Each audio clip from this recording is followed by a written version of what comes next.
Ava Santiago é vereadora em Goiânia, educadora e evangélica da Assembleia de Deus. Defende os direitos humanos, a participação feminina e a justiça social. Nesta conversa com Comunhão Entrevista, compartilha sua trajetória e visão para a política com base na fé e no diálogo.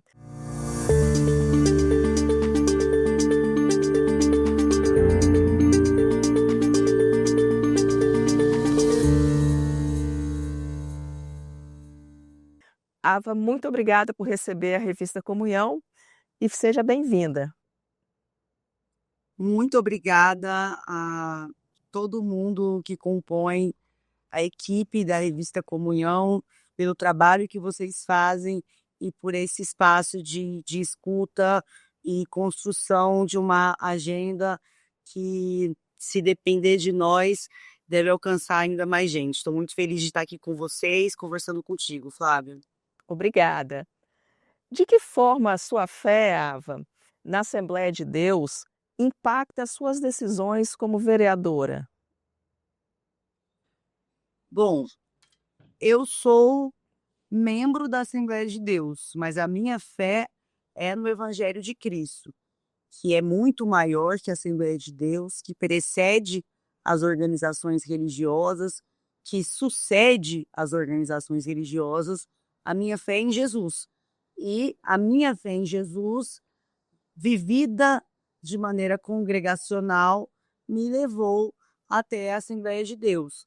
Mas não é na Assembleia de Deus a minha fé. Então, eu acho importante fazer esse marcador até para que seja mais fácil de entender como essa fé interfere, não é nem interfere, eu acho que a palavra adequada é como essa fé incide na minha prática de vida. E a minha prática de vida é a minha vida como um todo, a minha vida integralmente, enquanto política, enquanto filha, esposa, mãe, amiga, uma cidadã, toda a minha visão de mundo está diretamente atravessada pela minha fé no Evangelho de Cristo. Por quê? Porque os pilares do Evangelho nos ensinam a a manter o nosso coração permanentemente inquieto com as injustiças. Os pilares do Evangelho, e é muito interessante como o Evangelho é um método, ele é um método de relacionamento. E é tanto no relacionamento micro, nas nossas mini relações, enquanto empregado, enquanto patrão, enquanto amigo, mas também nas nossas relações macro, pensando a vida de maneira coletiva. Então, esse Evangelho é aquele que me ensina a estar ao lado dos perseguidos, é aquele que me ensina a dizer: vinde como estais, porque é isso que o Evangelho diz, é aquele que me ensina a, se o teu inimigo te pede que você ande 1 milha, você anda 2, e não basta você fazer isso para o seu amigo, porque para fazer para o seu amigo qualquer um faz, para ser chamado filho de meu pai, disse Jesus, você tem que fazer para o seu inimigo. Esse Evangelho é o que me ensina a estar do lado do órfão, da viúva, do preso, do pobre, a chorar com os que choram e também a clamar por soluções de consenso quando elas forem possíveis, porque a Bíblia diz que bem-aventurados são os pacificadores. Então, esse conjunto de valores que eu trago para cada etapa da minha vida também reverbera na minha ação política. Mas esse mesmo evangelho também me ensina que eu não posso impor os meus valores de fé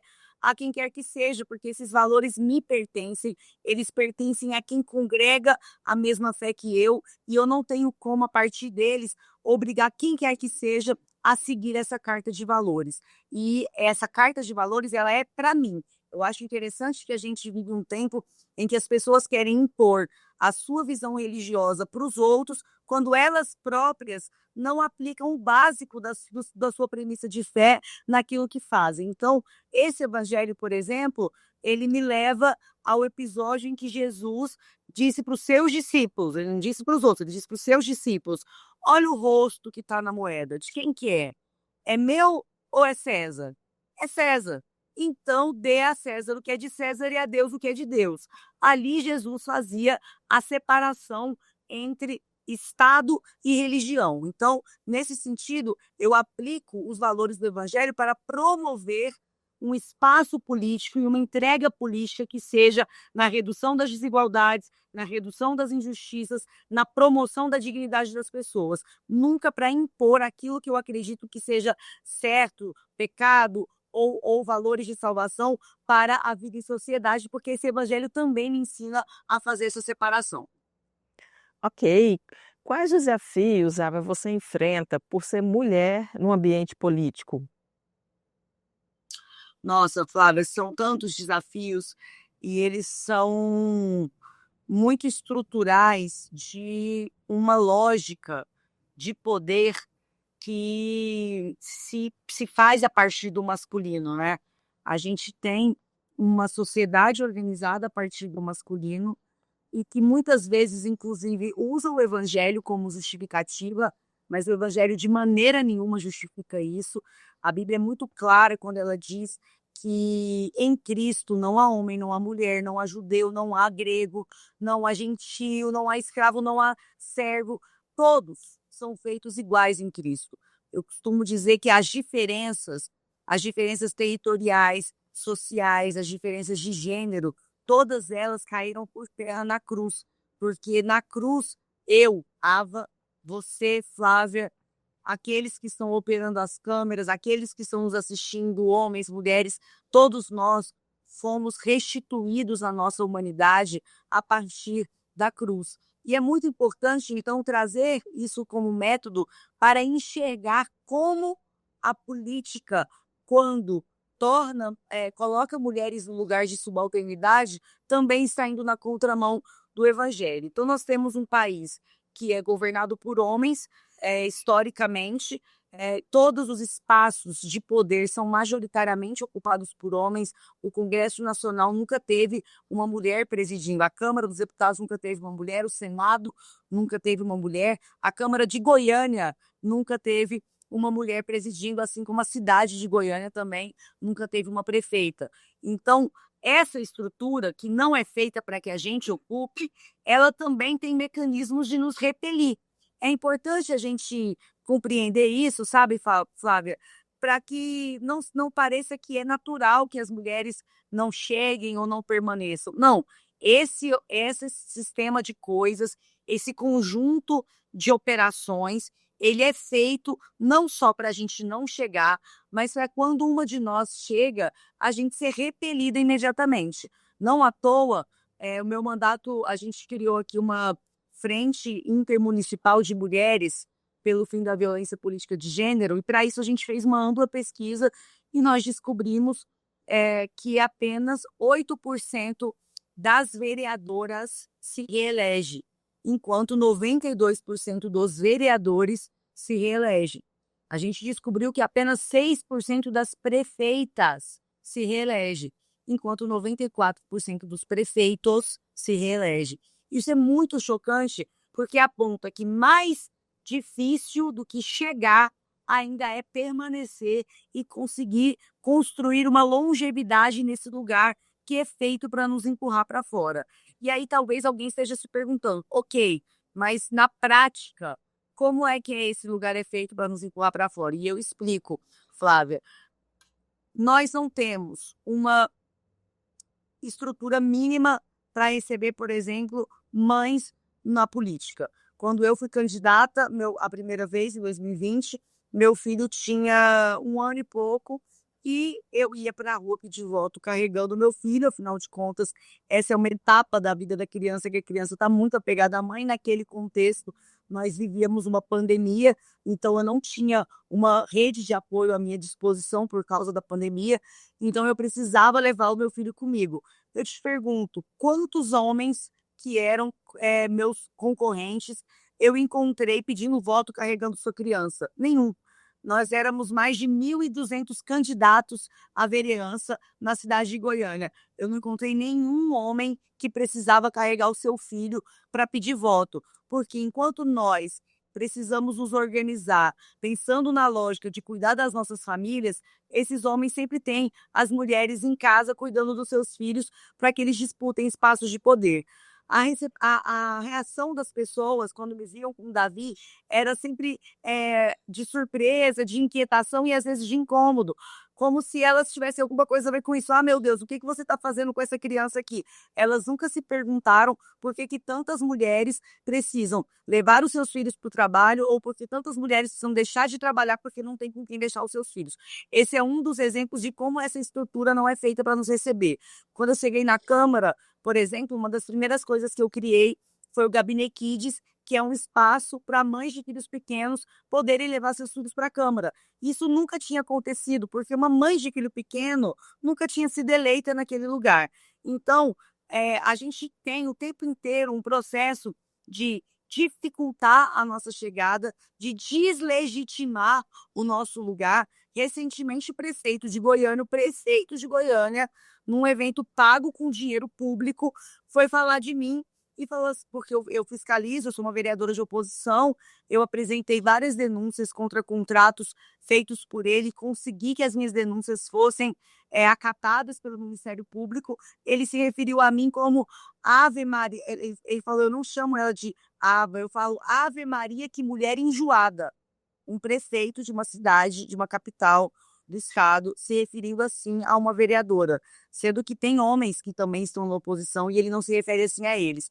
Então, a gente vai desde a parte estrutural, que não é feita para nos receber, desde esse processo de violências, algumas sutis, outras mais escancaradas, para nos deslegitimar e nos desencorajar a estar nesse espaço. Mas eu sempre digo a eles que aqui é couro duro. Eu demorei 14 horas para parir meu filho, foram 14 horas de parto normal. Eu sei o que é sofrer, eu sei o que é sentir dor, e eu não vou sucumbir aos apelos deles para que eu não permaneça nesse lugar. Ava, como você avalia a participação de mulheres evangélicas na política nacional? Olha, a gente tem alguns casos de mulheres evangélicas, a gente tem mulheres de vários perfis, com vários tipos de entrega. De um tempo para cá, se tornou mais comum a gente ver mulheres professando a fé evangélica e, infelizmente, parte dessas mulheres professando a fé evangélica acabam fazendo o jogo de interesses de uma classe política masculina e jogando contra os interesses das mulheres e usando a fé evangélica como amuleto para isso. Eu cito aqui a senadora Damares, que durante todo o seu tempo, tanto enquanto ministra da Mulher, como agora enquanto senadora, a atuação política dela é sempre no sentido de retirar direitos de mulheres. Você não vê a ministra Damares propondo um projeto de lei sobre mães no mundo do trabalho. Você não vê a ministra Damares colocando recursos das suas emendas impositivas em projetos que sejam de primeira infância. Isso mostra que, embora ela seja uma mulher evangélica, o seu mandato não atua para entregar resultados para as mulheres. Por outro lado, a gente tem grandes e icônicas referências na política. Eu vou citar aqui a senadora Elisiane Gama, que é uma senadora muito firme nos debates importantes para a sociedade, não só para as mulheres. A senadora Elisiane Gama fez, por exemplo, uma discussão sobre pequenos empreendedores dentro da reforma tributária, que alcança tanto mulheres evangélicas, porque muitas mulheres evangélicas são microempreendedoras individuais, quanto homens e mulheres das mais variadas religiões. Eu cito aqui a ministra Marina Silva, que é uma mulher pentecostal, uma mulher que dedica a sua vida desde a adolescência a enfrentar a emergência climática e a destruição do planeta, e isso é bíblico.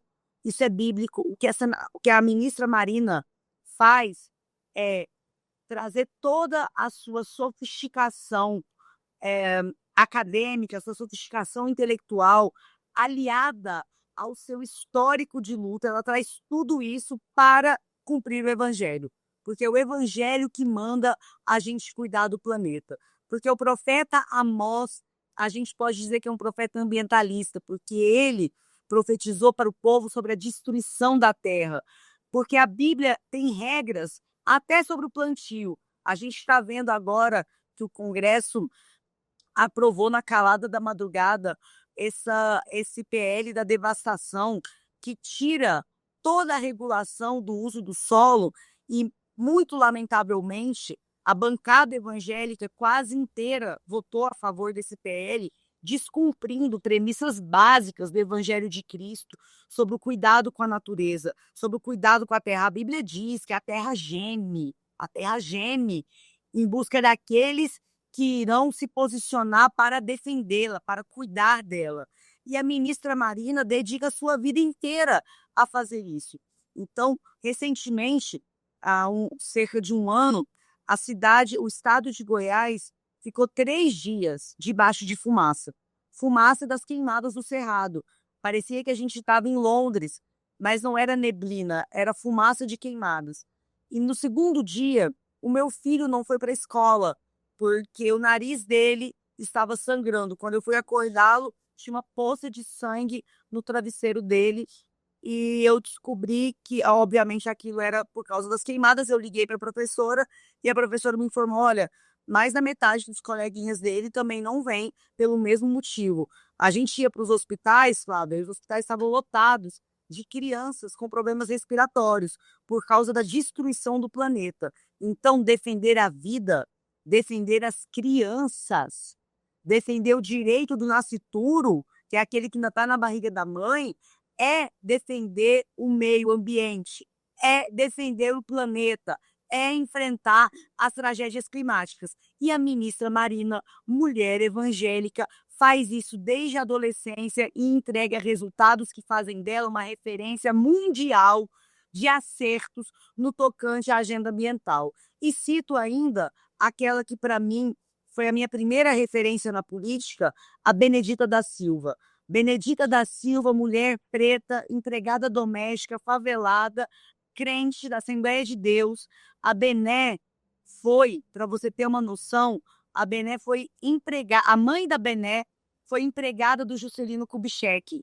E a Bené ia junto com a mãe dela pela porta do fundo levar as roupas lavadas que a mãe dela lavava e quarava no morro e depois ia na casa do JK entregar. E a filha do JK abria a porta do fundo para a Bené e a mãe dela entrarem. Anos depois, a Bené foi deputada constituinte, junto com a filha de seu patrão, que abria a porta do fundo para ela. A Bené tem essa grandeza. E ela foi, depois, anos depois, a relatora da PEC das domésticas, que tirou as trabalhadoras domésticas do mapa do trabalho análogo à escravidão em regime doméstico, porque esse era o retrato. A empregada dormia na casa dos patrões, a empregada não tinha hora extra, a empregada estava lá no quartinho dela para dormir, chegava a visita, o patrão batia na porta e trazia ela para preparar um café, para preparar um lanche, não tinha domingo, não tinha sábado. A Bené, que foi empregada do JK, foi relatora da PEC das domésticas, que colocou no mapa da dignidade milhões de domésticas evangélicas, católicas, umbandistas. Então, ao mesmo tempo que a gente tem exemplos deploráveis de uso da fé de mulheres como a Damares, a gente tem exemplos inspiradores e libertadores como a Elisiane, a Marina e a Benedita. O que é o feminismo evangélico? Flávia, eu não sei te responder essa pergunta do que é o feminismo evangélico, porque eu não parto desse lugar para construir a minha luta em defesa das mulheres. Eu me identifico com autoras do feminismo, com lutas do feminismo, mas o que me trouxe a me identificar com essas lutas foi o Evangelho de Cristo. Eu sei que existem várias mulheres, várias correntes que falam de um feminismo evangélico, e eu respeito essas correntes, mas não é esse o meu ponto de partida. O meu ponto de partida é o Evangelho de Cristo, que é absoluto. Muitas vezes as pessoas me perguntam: você é uma crente progressista? Eu digo: não, eu sou crente, ponto final. O Evangelho é suficiente, ele é completo, e é ele que me faz ter essas bandeiras. Você é uma crente feminista? Eu sou crente, e é ser crente que me coloca ao lado das mulheres. Se as pessoas acham mais interessante, às vezes, para facilitar o entendimento dizer que a minha luta também é a luta do movimento feminista, ótimo, eu não tenho problemas, eu não me ofendo, eu não me constranjo, só não é o meu ponto de partida. O que eu não aceito é as pessoas dizerem que eu não sou crente porque eu sou feminista. Porque o que me choca mesmo, é que as pessoas tantas vezes se incomodem mais com o feminismo, e eu vejo autoras antifeministas, pregações contra o feminismo, e se eu visse tantas pregações contra a violência doméstica quanto eu vejo contra o feminismo, você pode ter certeza que não tinha mulher evangélica apanhando. Se tivesse tantos pastores, pregadores, escritores evangélicos preocupados com o abuso e a exploração sexual infantil dentro de casa, a gente não tinha esses índices tão elevados de crianças e adolescentes evangélicas sendo abusadas e exploradas dentro de casa, muitas vezes por líderes religiosos. Se a gente tivesse tantas pregações sobre o quanto essa sociedade é doentia em relação a mulheres e que isso é pecado dentro das nossas igrejas, a gente não teria uma sociedade tão injusta com mulheres, em que mais de 50% das mulheres que apanham se denominam evangélicas, em que o horário mais arriscado para uma mulher sair de casa é entre 5:30 da manhã e 7:30 da manhã, é a hora que ela está indo para a faculdade, é a hora que ela está indo para a escola, é essa hora que as mulheres mais são abusadas em solo brasileiro. Entretanto, quando a gente vai ler os comentários, geralmente as pessoas estão questionando o que ela estava vestindo, o que ela fez para merecer isso, o que ela fez para provocar isso. Se a gente tivesse tantos pregadores, escritores, pensadores evangélicos preocupados com as desgraças, com as mazelas que as mulheres vivem, a gente talvez nem precisasse de feminismo. Mas esses pastores, pregadores, preferem pregar contra o feminismo do que em favor dessas mulheres. E isso eu não posso aceitar. Isso é inadmissível. Isso é contraditório com aquilo que o evangelho me ensina. Ava, qual o papel do diálogo interreligioso na construção de políticas públicas eficazes? E tal, porque o Brasil é um país de fé, é um país crédulo. A gente é um país que acredita. A gente teve um processo. Primeiro, que quando chegaram os colonizadores aqui, nós já tínhamos aqui os nossos povos originários praticando as suas formas de organização religiosa e de culto e de crença dos povos originários. Aí a gente veio e passou por um processo muito brutal, inclusive, de catequização, porque naquele momento a Igreja Católica era a religião oficial do Estado. Então a gente teve uma colonização também de fé. A gente teve também a chegada dos povos africanos, trazendo da África, dos países africanos, as suas matrizes de fé para o nosso território. Então a gente é um país que viveu uma reforma protestante de maneira muito peculiar dentro das nossas comunidades e dentro dos nossos territórios. Então, o retrato do Brasil hoje é o número de pessoas, embora esteja aumentando, né, segundo o último diagnóstico, o número de pessoas sem religião, eles ainda são uma minoria. A maioria das pessoas, a maioria dos brasileiros acredita em alguma coisa, tem alguma relação com o sagrado.